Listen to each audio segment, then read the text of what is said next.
Good evening. I'm John Yang. The Israeli military says it will limit fighting in a small area of southern Gaza in order to allow more aid to reach Gazans desperately in need of food. Daytime military operations will pause along a 7-mile stretch of road between the Kerem Shalom crossing with Israel and a hospital near Khan Yunis.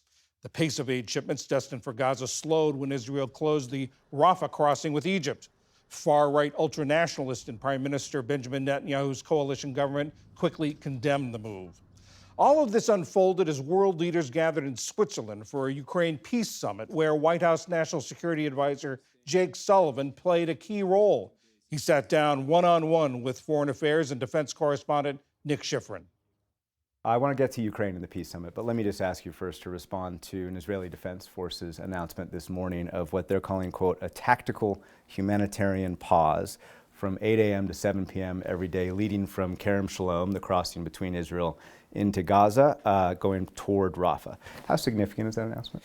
It's significant.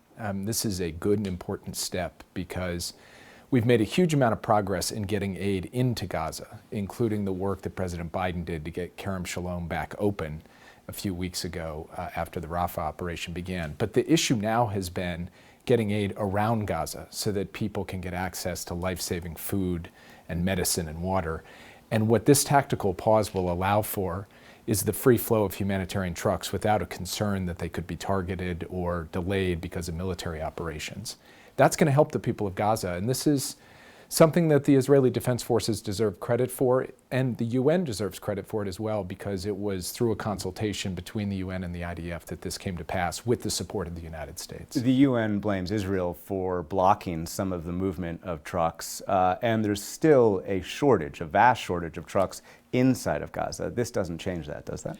No, the issue of just the number of trucks has remained a persistent problem, one that we have worked to try to solve by increasing the flow, not just the flow in and out of trucks, but the overall stock of trucks that can move goods around Gaza. We've made some progress in that regard, working with the UN, who contracts for new trucks to be brought in. There's more progress that's required.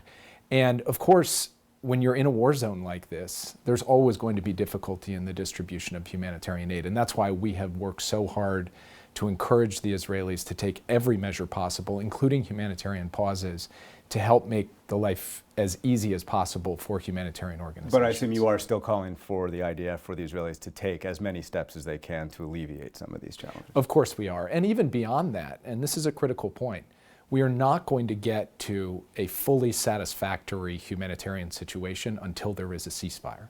That's why President Biden has called for a ceasefire and hostage deal. He'd like to see an end to the hostilities, an end to the war, because it's only in that circumstance that the people of Gaza can be fully safe and have full and complete access to the humanitarian needs that they so badly have been struggling to get over the course of the past several months. Let's move here to Switzerland and Ukraine. What can you accomplish at a peace summit that Russia is not attending, nor is China, that has helped rebuild Russia's defense industrial base, and countries like Saudi Arabia and Kenya are calling on Ukraine and Russia to negotiate directly?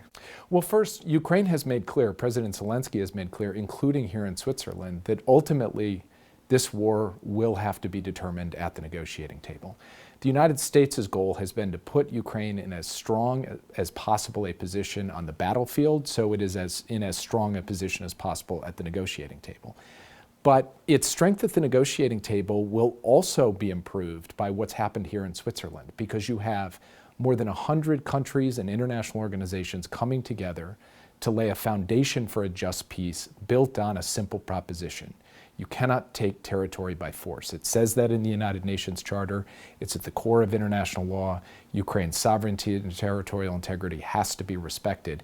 And the fact that you have a broad chorus of countries, not just from Europe, not just the United States, but from around the world saying this, that is going to strengthen Ukraine's hand when it eventually negotiates with Russia. And that's up to Ukraine to decide when and how that occurs. You said this weekend that China is not here because it, quote, obliged Putin. Who's calling the shots in the so-called no limits relationship? Well, look, each country makes its own decision, but it certainly looks to us like Russia went to China and said, please don't go, and China obliged.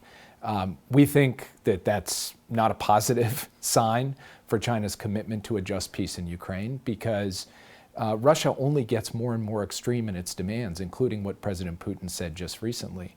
And if you look at the range of countries present here and the basic outcome of this summit, which is a reaffirmation of UN Charter principles that China itself signed up to, China should be here, and China should be supporting a just peace based on those principles and based on international law. The fact that it's siding with Russia on this issue, I think, is not a positive development.